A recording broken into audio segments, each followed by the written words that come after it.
बरोबा तू हा माधव बरोबा तू हा माधव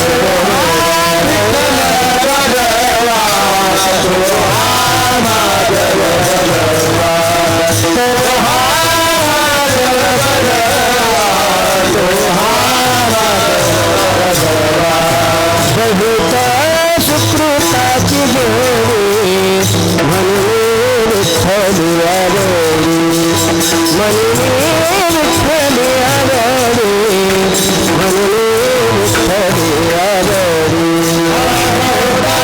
सुकृताची जोडी म्हणून विठ्ठली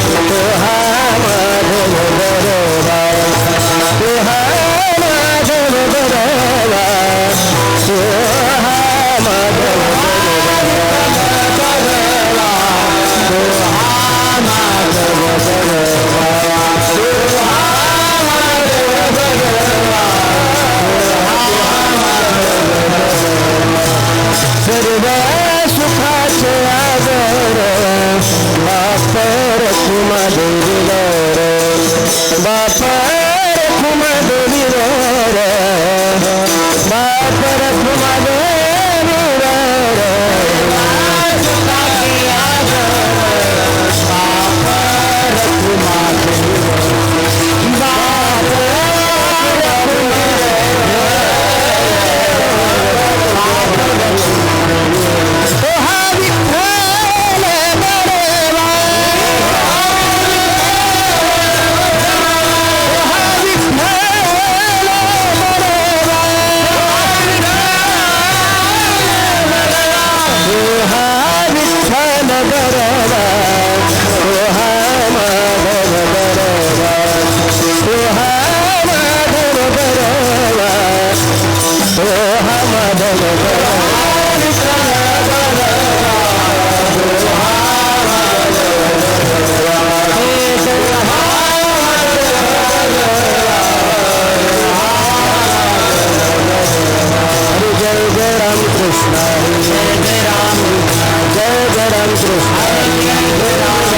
कृष्ण गोकुळी जन्मला कृष्ण गोकुळी जन्मला गोकुळी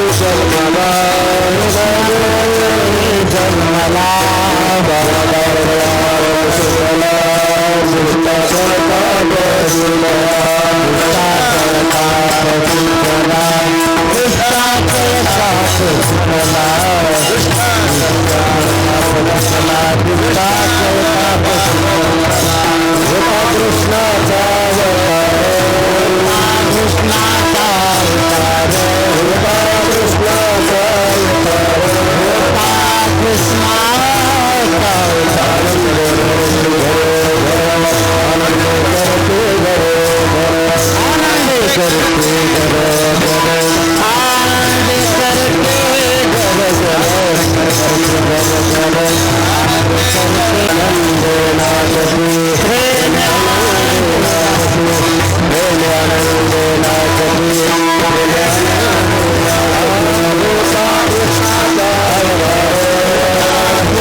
घोष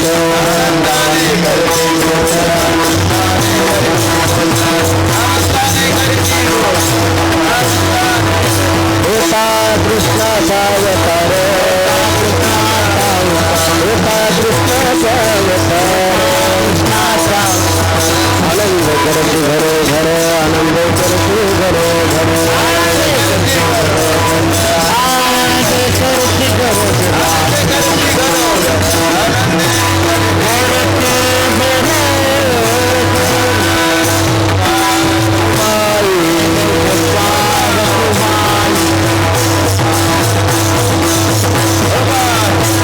हरि विठोबार कुमारी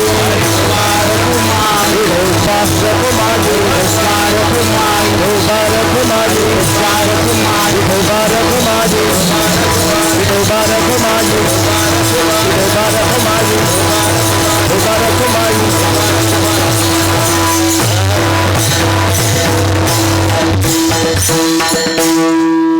श्री भक्त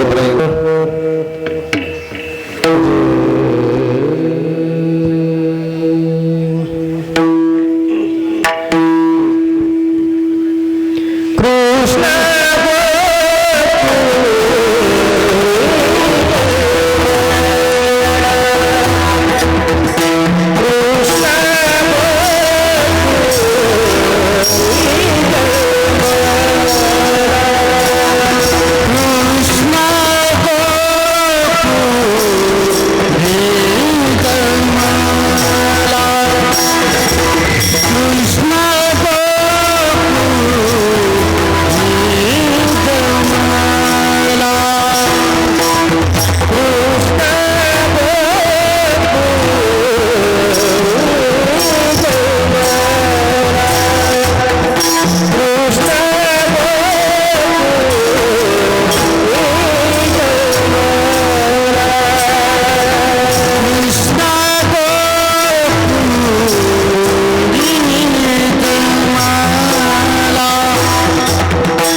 कृष्ण गोकुळी जन्मला दृष्टा चळका पसुटला होता कृष्णाचा अवतार आनंद करती घरोघर सदा नाम वाचे गाती सदा नाम वाचे गाती प्रेमे आनंदे नाचती होता कृष्णाचा अवतार आनंद करती घरोघर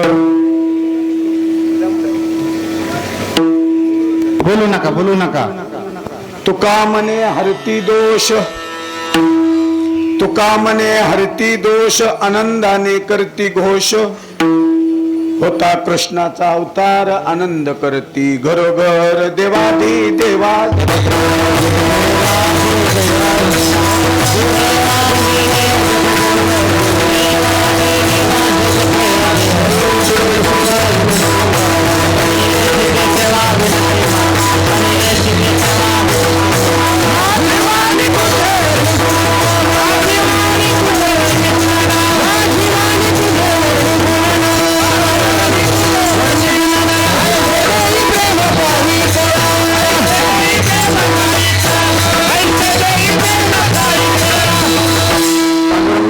प्रथम नमन दुसरे चरण संतांचे त्यांच्या कृतीचा विस्तार बाबाजी सद्गुरुदास तुका जयंती केली स्मरण होई सकळ विद्येचे अधिकरण त्याचे बंधू श्रीचरणात श्री गुरुचे नमस्कार आता उपायवन वसंतू जो आज्ञेचा आहे व तंतू अमृताची परिमूर्तू कारुण्यात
कृष्ण गोकुळी जन्मला दृष्टाचा ठला. ज्यांचा चरणाचा कालापर प्रसंगातील आजचा अभंग या चिंतन सेवेसाठी निवडला.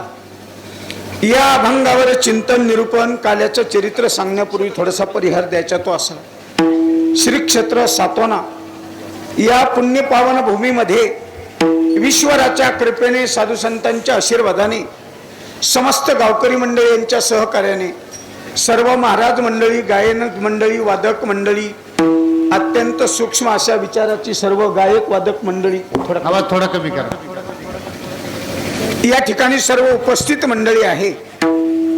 सर्वांना ज्ञात आहे गेल्या 12 वर्षापर्यंत चालू असलेला एक तप पूर्ण झालं आणि 13व्या वर्षाची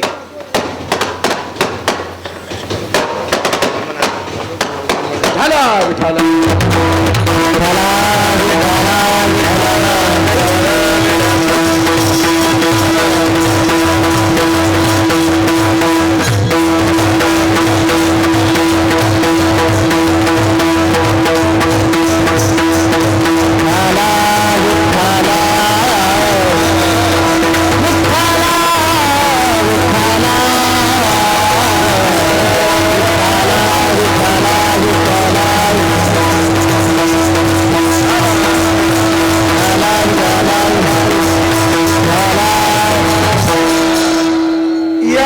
उत्सवाला गणेश जयंतीला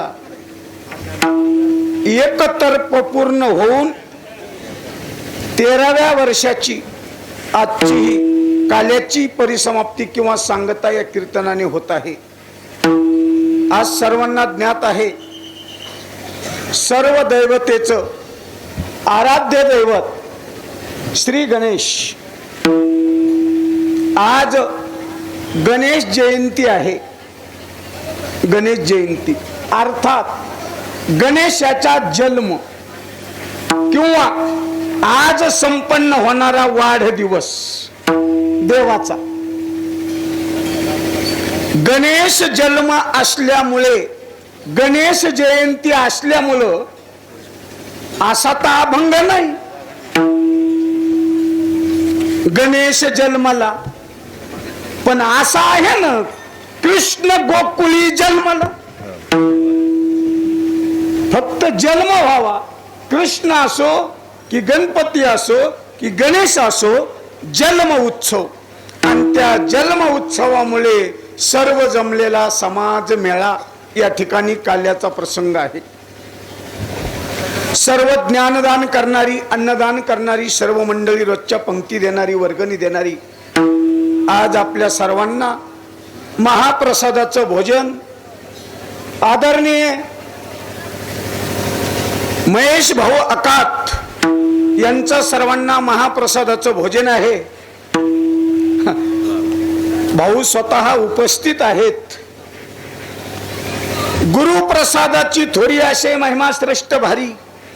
प्रसाद घेताची स्वामीचा नाश वैश्य रिपूचा. देवाच्या प्रसादे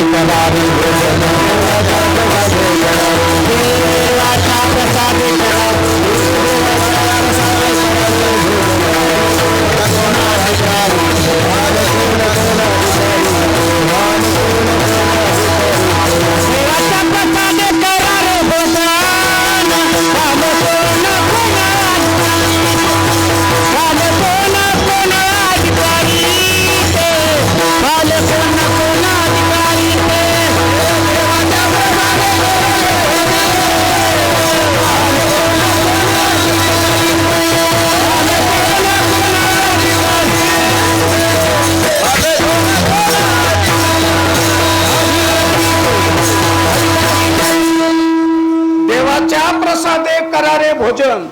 कोण अधिकारी आहे? कोण अधिकारी आहे? पामराला, विषयाला, जिज्ञासूला का मुक्ताला? कोणाला काला द्यायचा? म्हणले कोणाला देता येत नाही, मग काय करा? माझे गडी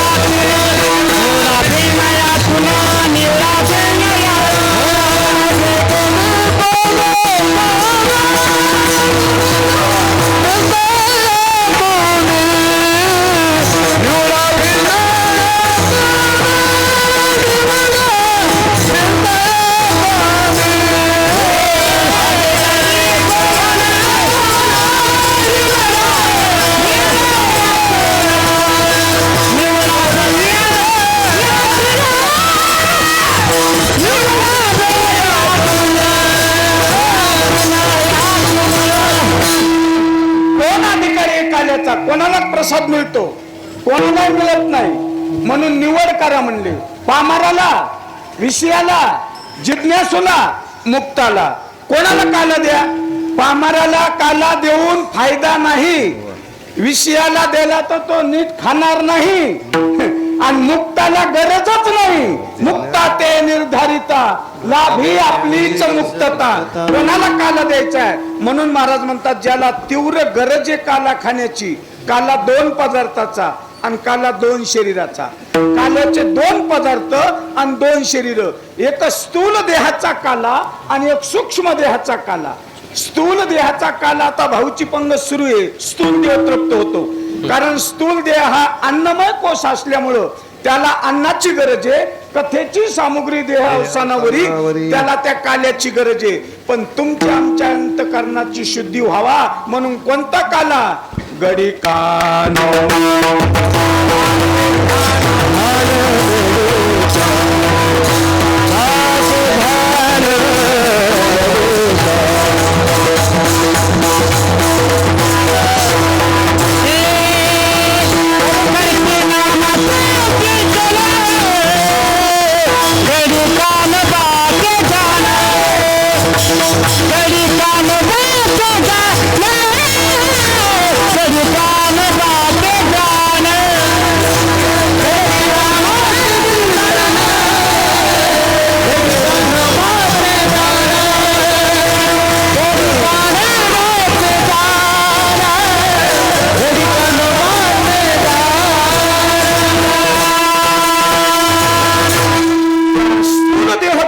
होण्यासाठी, अंतकरणाची शुद्धी होण्यासाठी कोणता काला म्हणाल तर करती नामाचे चिंतन आणि गडी कानोबाचे ध्यान. हरिनामाचा खिचडी काला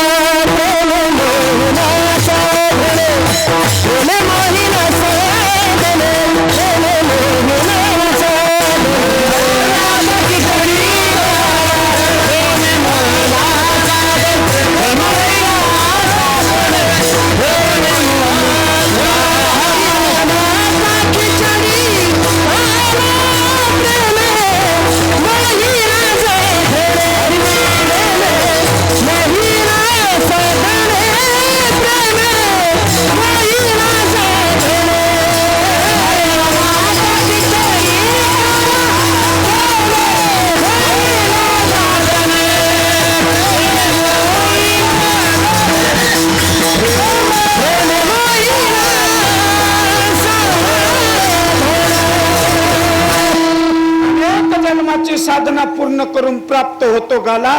त्याच्यासाठी काय करावं लागतं? चला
महाराज म्हणतात निवांत बसायचं असतं. तर निवांत केव्हा बसता येईल? चला वळू गाई, बैसू जेऊ एके ठाई. कोणत्या गाई वळावं लागतात? गाई अनेक्या. चला मंडळी आतून इंद्रिय रूपी गाई वळू आणि इंद्रिय रूपी गाई गायीची वळती करून एका जाग्यावर आणू बैसू आणि बैसल्याच्या नंतर ब्रह्म अधिष्ठानाचं भोजन या ब्रह्म पंगतीत घेऊ, त्याला म्हणायचं काला सेवन करू. आणि तो काला गायी वळल्याशिवाय करता येत नाही. तसं पाहताना गायी बऱ्याच आहेत, पण मुख्य गायी 11 येतात. 11 गायी येतात. त्या 11 गायीपैकी 10 गायी जरा वळता येतात, पण एक गाय आपल्याला वळता येत नाही. तुका म्हणे तू सांभाळ म्हणे, मन नावाची गाय ऐकत नाही, म्हणून त्याची वळती हाणण्यासाठी, तिला सांभाळण्यासाठी जगद्गुरु तुकाराम महाराज म्हणतात त्या गायीला सांभाळा. विठ्ठल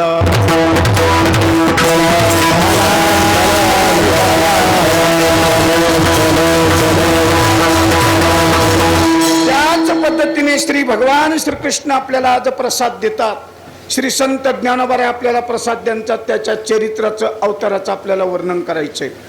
म्हणून जगद्गुरु तुकाराम महाराज म्हणतात कृष्ण गोकुळी जन्मला दृष्टा चळकाप सुटला. जन्म झाला, जन्म कसा, त्याचा पूर्व इतिहास अशा पद्धतीचा आहे. वसुदेव देता देवकी बहीण लग्नामध्ये विघ्न झाले ते ऐका.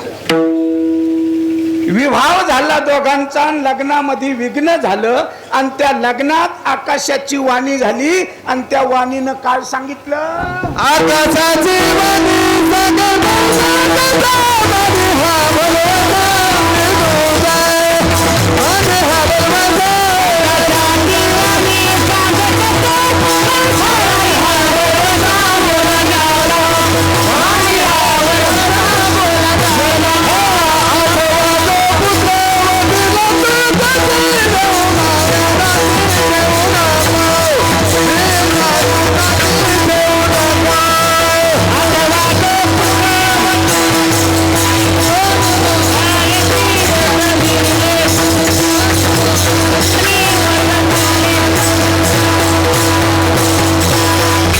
आकाशाची वाणी सांगत असे कौसामान्य हा भरवसा बोलण्याचा. वेदवाणी झाली, वेदवाणी. आकाशातून शब्द गरजला, काय कंसा 8वा जो मुलगा येणार आहे तू तुझा वध करी. कितवा? 8वा. मग 8व्याला अजून वेळ आहे, पहिलाच जन्माला नाही. आता गडबड काय करायची, पण पाप जास्त झालं, पुण्य कमी झालं. पुण्य जास्त झालं, पाप कमी झालं की भेट होत असती.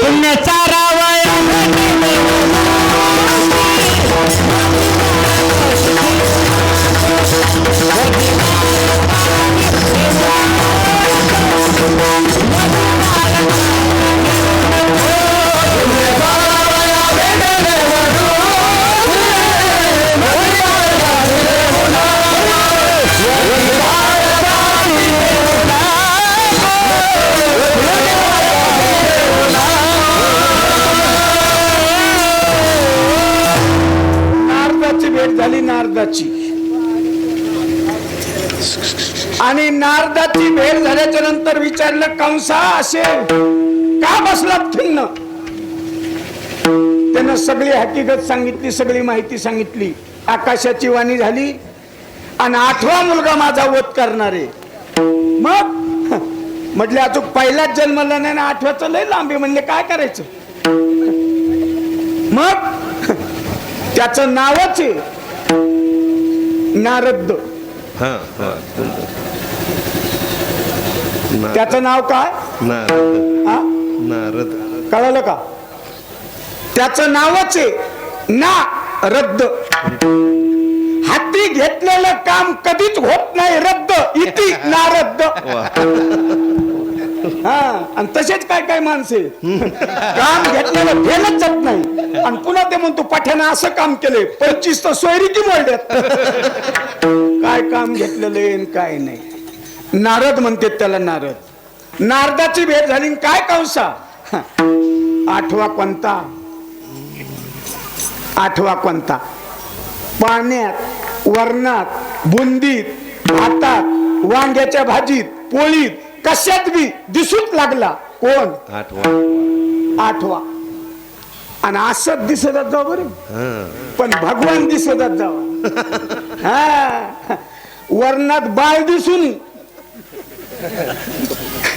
कृष्ण दिसावा. कृष्ण सगळीकडे त्याला कृष्ण दिसू लागला, कृष्ण दिसू लागला, कृष्ण दिसू लागला. मग नारदानं उपदेश केला, कंसात तू कोणाची वाट बघायला आणि कोण मारणारे हे तुला नक्की माहितीये का? ते म्हणले नक्की माहितीये, मला 8वा मारणारे ना, आता पहिला जन्माला आहे, अजून 7 बाकी येते ना, आतापर्यंत काय करायचं? नारद म्हणले तुला 2-2 कीर्तन आहेत पण अजून कळलं नाही, तुला टाइमच कळत नाही म्हणले. अरे उशिरा जरी सुरू झालं तर लवकर सोडी जात जावा.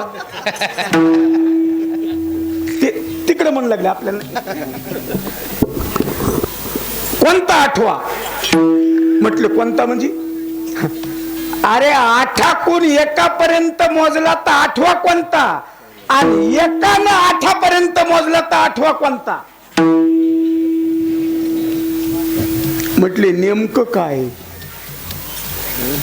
म्हणले 8वात जर पहिला जन्माला तर ते तुझा वध करीन. जरास खाली उतरलं पाहती. मग नारदा आता काय करावा? आता काही करू नका, एक काम करा. कोणतं? साही मारी तो दुराचारी. होता की पत्तने ओनिया दे, साही मारी तो दुराचारी, साही मारी तो दुराचारी, साही मारी तो दुराचारी.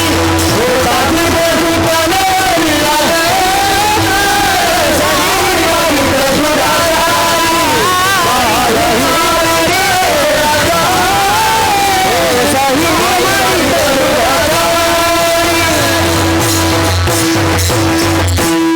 होता ती प्रशस्त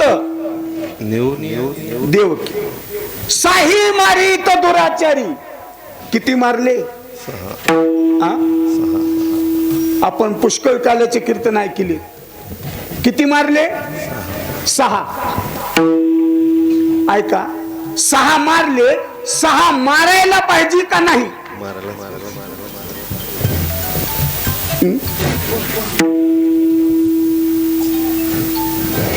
6 मारायला पाहिजे का नाही?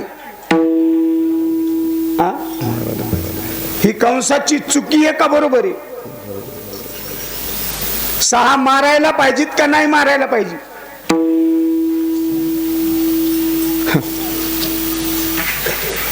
6 मारायला पाहिजेत महेश भाऊ, 6 मारायला पाहिजेत, पण कोणते मारायला पाहिजेत? नाथ महाराजांना सांगितलं दाजी, काम क्रोध बकरा मारा आणि पूजा रुखमाईच्या वारा. 6 मारायला पाहिजे 6, पण अंतकरणातले काम क्रोधाधिक 6 षडरिपू मारायला पाहिजे. तुम्ही म्हणता महाराज 6 मारल्याच्या नंतर फायदा काय? 7वा अवतार.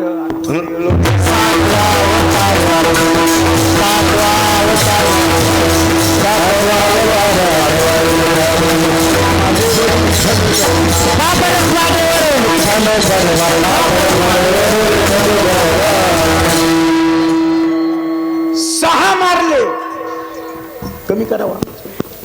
6 मारले. 6 मारल्याशिवाय 7व्याची भेट नाही आणि 8व्याचं दर्शन नाही. तुम्हाला आम्हाला 7व्याचं अजून दर्शन नाही ना 8व्याची भेट नाही. कशामुळं? 6 मारले नाही आणि 6 मारल्याशिवाय या दोघांची भेट होत नाही. दोघांची भेट झाल्याशिवाय जीवनामध्ये ज्ञानवरा म्हणतात आनंद.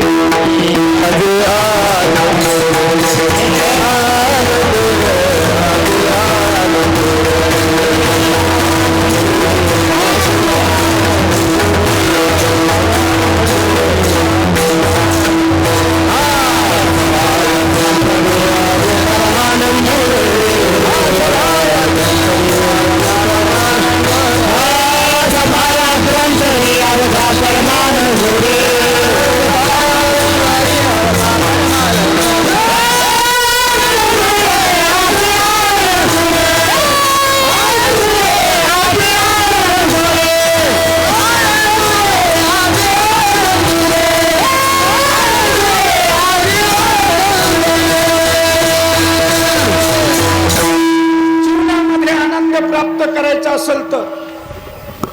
जीवनामध्ये आनंद प्राप्त करायचा असेल तर देवाच्या दर्शनाशिवाय आनंद नाही, देवाच्या दर्शनाशिवाय आनंद नाही, आणि देवाचं दर्शन घेतल्याशिवाय सहा मारल्याशिवाय भाग नाही. म्हणून साही मारित दुराचारी, सहा मारले सहा. घेऊन या खड्ग माराया धावला, हात तो धरला असू दे. खड्ग घेतला हातात आणि मारायला धावला. थांबा, मारू नको, तुझ्याजवळ आणून देईन. किती मारले? एक दोन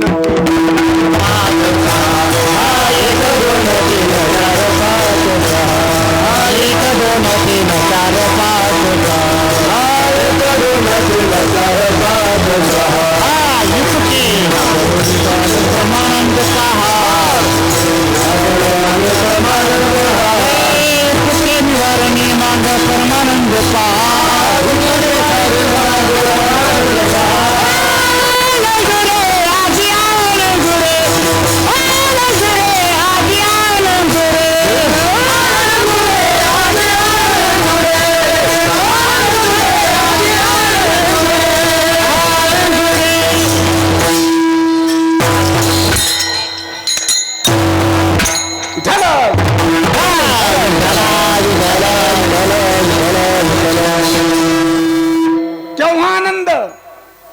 एक दोन तीन चार पाच सहा आनंद होतो. एक दोन तीन चार पाच सहा हे काय अंक?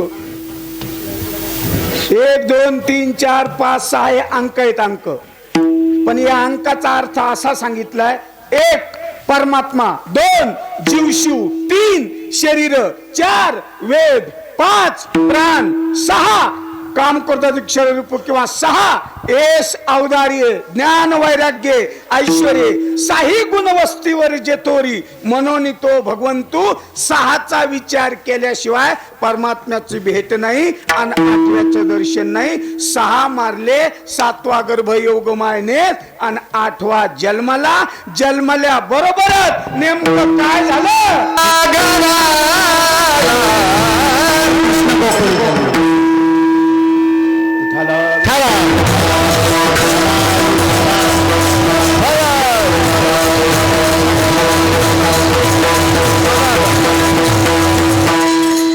भगवंताचा जन्म झाला, प्रागट्य झालं.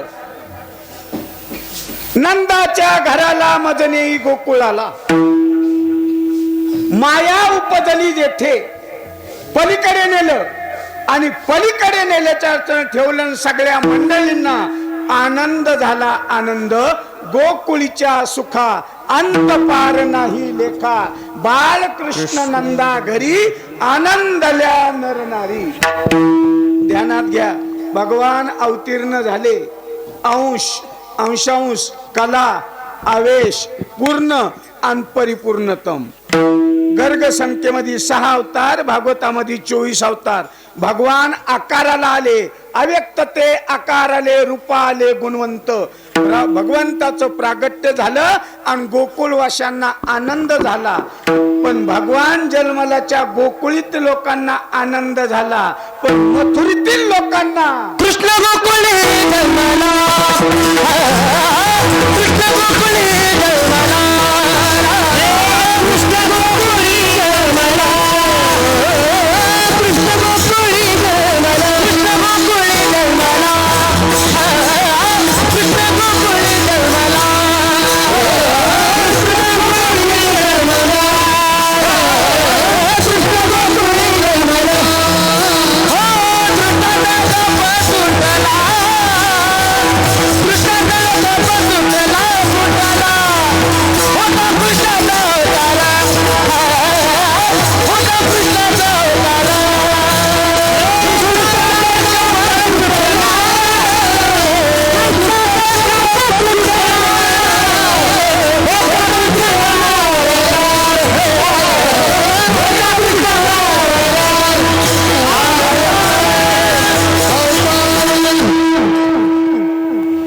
भगवान अवतीर्ण झाले गोकुळामध्ये.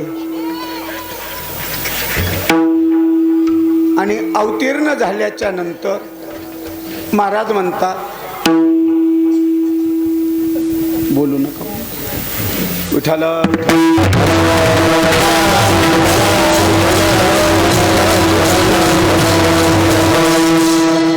गोकुळामध्ये अवतीर्ण झाले. 8 वर्षाची मूर्ती, 8 प्रकारची कामं, 8 प्रकारची नावं. गोपाल कृष्ण, युगल कृष्ण, राधा कृष्ण, बाल कृष्ण, लीला कृष्ण, योगेश्वर कृष्ण. 8 प्रकारची कामं, अष्टमूर्ती. 8 कामं केले. 8 वर्षाची मूर्ती जन्माला आली गोकुळामध्ये. म्हणून सर्वांना आनंदीचा आनंद झाला. कोणाला? गोकुळामध्ये आनंद झाला. म्हणून गोकुळीच्या लोका झाले ब्रह्मज्ञान. किंवा गोकुळामध्ये सगळीकडे आनंदचे आनंद झाला. गुडिया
आनंदाचं प्रतीक म्हणून, द्वैतक म्हणून त्यांनी काय केलं?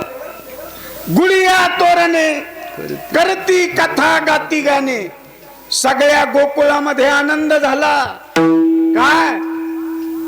भगवान अवतरले, भगवंताने जन्म घेतला आणि गोकुळामध्ये सगळ्यांना आनंद झाला. पण सगळ्याच गोष्टीचा सगळ्यालाच आनंद नसतो. बारीक ध्यानात ठेवा. सगळ्याच गोष्टीचा, त्याला बोलू नका म्हणून ते आतून वरच्यावर म्हणते. मग आपलं नाही ते आपलं सगळ्यांना आनंद झाला. अरे जाऊ द्या करा.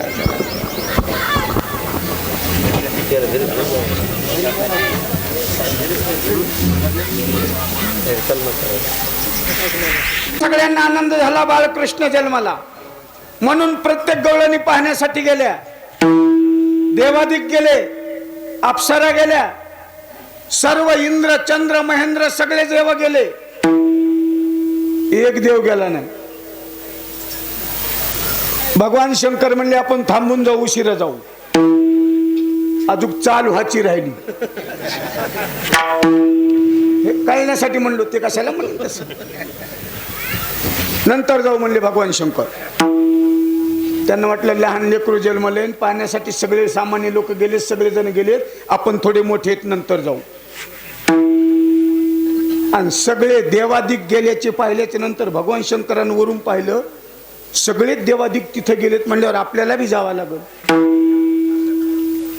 पण भगवान शंकर म्हणले आपण जायचं, पण आपण तशा वेशात जायचं नाही. आपला वेश जरा बदलू म्हणले, दुसरा वेश धारण करू आणि आपण भगवान परमात्म्याला दर्शनाला जाऊ, पाहण्यासाठी जाऊ. म्हणून भगवान शंकरानं आहे ती अवस्था बदलली आणि दुसरं रूप प्रगटून भगवान शंकर तिथं महाराज बघण्यासाठी गेले. त्यांनी कोणता वेश धारण केला? अनु हात वाजती पुंगीन बाबा. हे अनु हात वाजती पुंगीन बाबा, जोगी आला जोगी. अनु हात वाजती पुंगीन बाबा, जोगी आला जोगी. अनु हात वाजती पुंगीन बाबा, जोगी आला जोगी. अनु हात वाजती पुंगीन बाबा, जोगी आला जोगी. जोगी आला जोगी बाबा.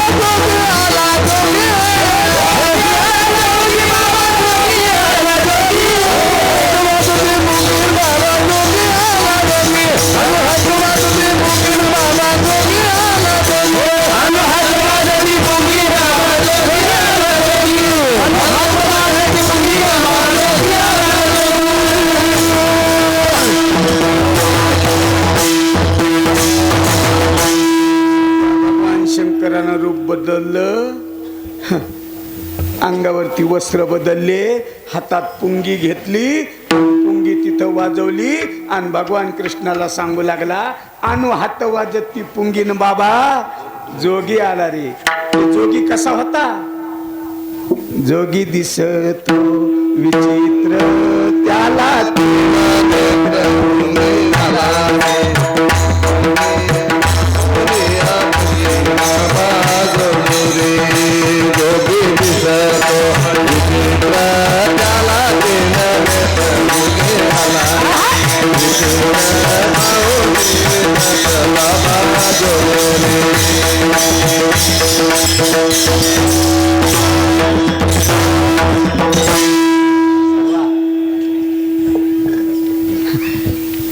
त्याला 3 नेत्र आहेत.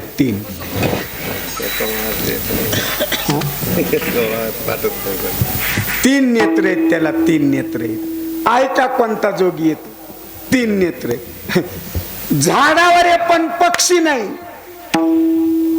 3 नेत्र. झाडावर आहे पण पक्षी नाही, घाटे पण पाणी नाही. 3 नेत्र आहेत पण भगवान शंकर नाही, आणि भव्य वस्त्र आहेत पण संन्यासी नाही. जोगी दिसतो विचित्र त्याला 3 नेत्र जोगी आला. कोणतं पुढे? झाडावर आहे पण पक्षी नाही, घटे पण पाणी नाही, भव्य वस्त्र आहेत पण संन्यासी नाही, आणि 3 नेत्र आहेत पण भगवान शंकर नाही. हा, हे विचित्र. त्याच्यामुळे सांगितलं ना, अहो ह्या विचित्रापेक्षा मी लय विचित्र आहे.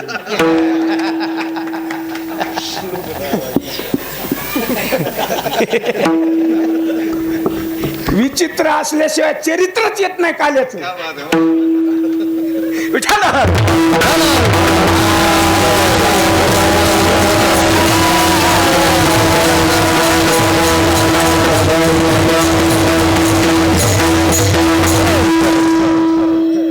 ओळखू आलं का तुम्हाला? झाडावर पण पक्षी नाही, घटे पण पाणी नाही, भव्य वस्त्र पण संन्यासी नाही, आणि 3 डोळे पण अनुद्र महाराज भगवान शंकर नाही. कोण आहे? अहो कीर्तन संपलं की लाईन लागत घेण्यासाठी.